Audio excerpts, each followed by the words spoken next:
Good morning. This is our menu for today. Calderetang chicken.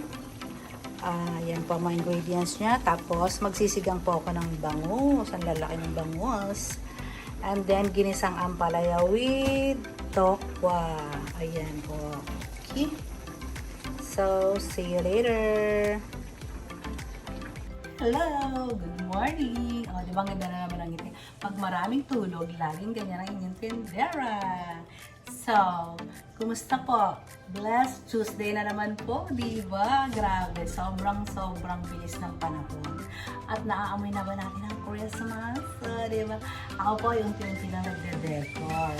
Papakita ko yun sa inyo, huwag kayong magdadala. Excited na ba kayo? So, ayun, huwag na natin patagalin. Dahil tumatanghali na, it's 8:20 na po dito sa amin. So, I want to share, nalalaglag to. I want to share my menu for today. So, again, ito po si Mamita Gina.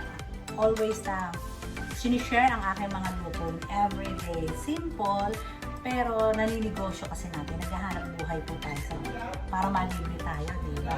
So, ayan po, start ko na. Unang-una po ay meron po tayong chicken caldereta. Nasangkotsa ko na siya. Lalagyan ko na lang siya ng ingredients. Again, isangkotsa natin siya sa i-marinate natin. Paminta, bawang, sibuyas. Siyempre, konting suka and toyo.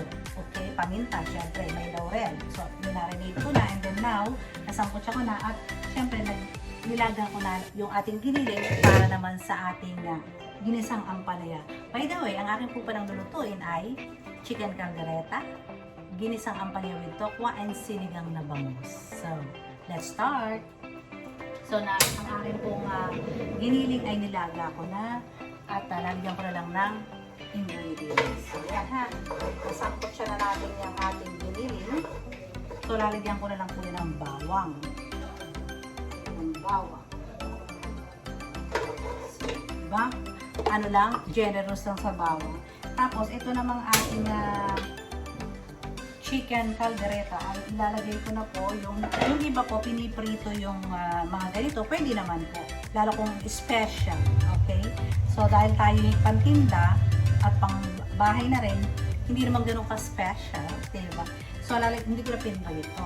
Okay? Para kasi gusto ko kasi masipsip yung sauce ng ating caldereta. So, lagay ko na yung aking tomato sauce.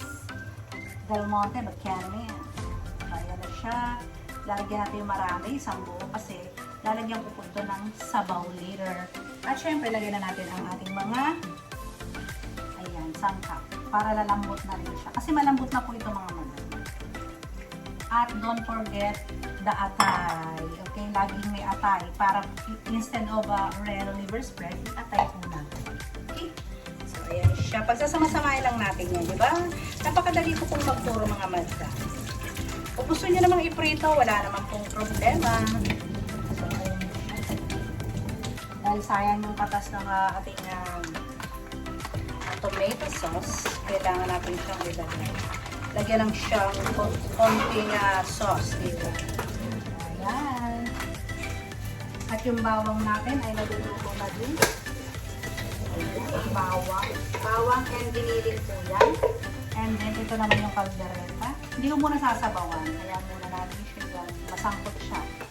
Yung ating sauce or tomato sauce or tomato paste. Ako po mas gusto ko yung tomato paste. Ayan. Lalasa po yan mamaya. Alam kung bakit. Lalagyan po siya natin ng peanut butter.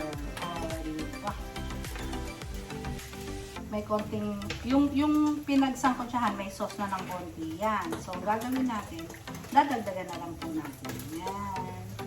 Isang kulo lang to, at dadagdagan ko na siya ng water. Ayan siya. Sobrang dali lang ng kalderetang manok.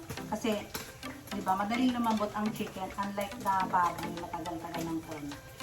Pero ito napaka-simple na ulam. Diba mga madam? Very simple pero masarap. At lalagyan natin yan ng konting sili later para may kick. May anghang siya ng konti.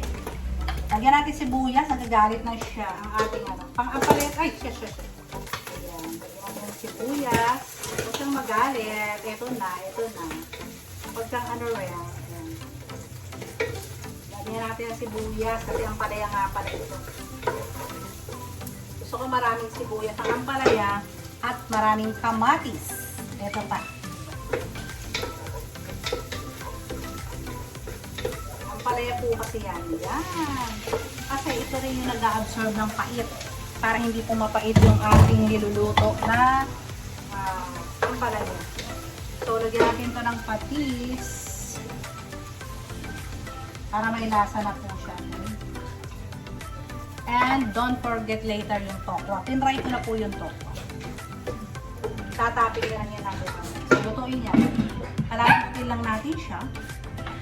Ito naman, ayan, kumukulo lang ating galdera. So, sasabawan ko na ito mga madam. Para tuloy-tuloy na ang luto. Diba? Sabawan na natin. Para lumambot na rin dyan yung ano. Nasangkot ako na kasi yung manok. So, malambot na po yung manok mga madam. So, kumukulo na siya. Ayan. Diba? Yung patatas tsaka atay, sisip-sipin po niya yan sa baw. Kaya huwag kayong mag-alala.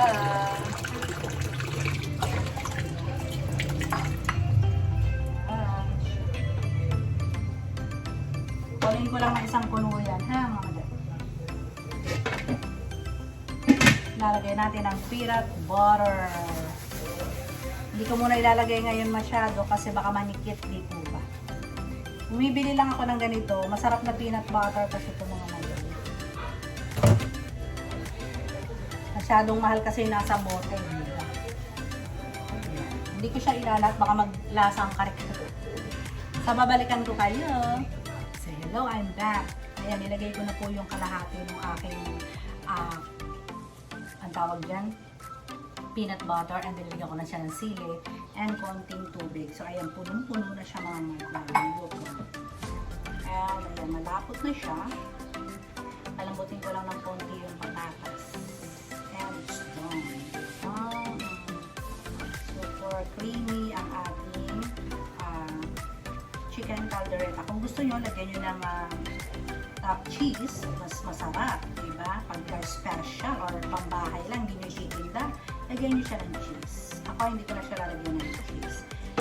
Kasi matatalo na tayo sa costing. Diba? So, ang ating ampalaya is also, ay matatapos na. Ayan. Luto na yung ating kamatis. Luto na yung kamatis, lobat ako. So, diba? So, lagyan na natin ang ating ampalaya. Ito na yung ampalaya. Balikan ko kayo. Ang ampalaya. Dami. Ang daming ampalaya.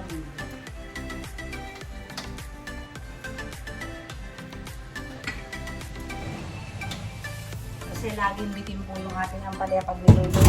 So, dinamihan ko na po siya. Look in. Kayo ba ay mapait mag-ampalaya? Ang sekreto, ibabad niyo po sa tubig, lagyan ng asin, pigain. Ganun lang siya kadali mga madam. Tagalan niyo yung pagbababad mga madam ha. Tsaka maraming kamatis kasi yung kamatis nag-ano din niya, nag-absorb din siya ng pait. Dapat maraming kamatis. Huwag tipirin sa kamatis, okay? So, lalagyan ko yan ng pang-social ko na chicken powder, diba? Instead of, patis at chicken powder. Optional lang to mga madam, ha?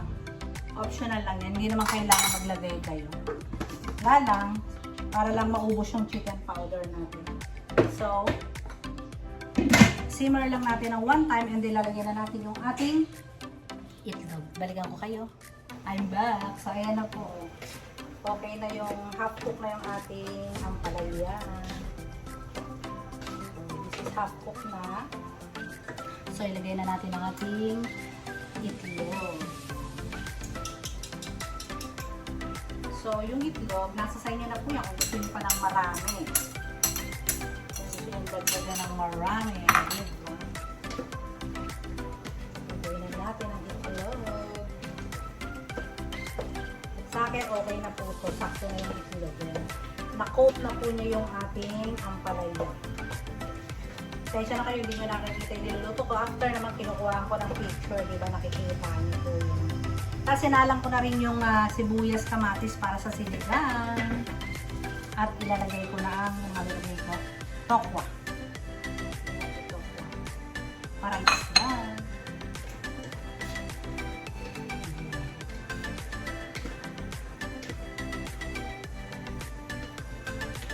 Isang ano lang po yan, isang kulo.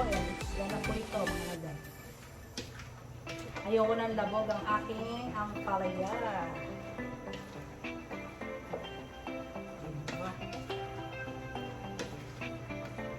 Okay na yan. Good. So, ito naman ang ating ginisa, ating sinigang na, tawag dito, bangus. Sinigang na bangus. At alam ko naman na alam niyo na ito. Very easy. Gusto ko yung isahin ko muna yung bago ko ilagay ng ating bangus. Pagdating naman sa bangus, alam ko naman na alam nyo na yan mga madam, diba? So hindi ko na sa inyo ipapatapos ito. Tapos na ang kaldereta, tapos na ang palaya, at nakasalang ang sinigang. Alam nyo naman na ang sinigang, di po ba? Pagkalambot ng bawang sibuyas kamatis, lagay na si bangus. Lagyan na ng pansigang, and ilagay na ang lasayang kangkong, di po ba? So it's bye-bye time na po mga madam. Maraming salamat. Sana po nagustuhan nyo yung aking stream na menu for today. So again, mabuhay po tayong lahat. Stay healthy always, and God bless us all. Bye!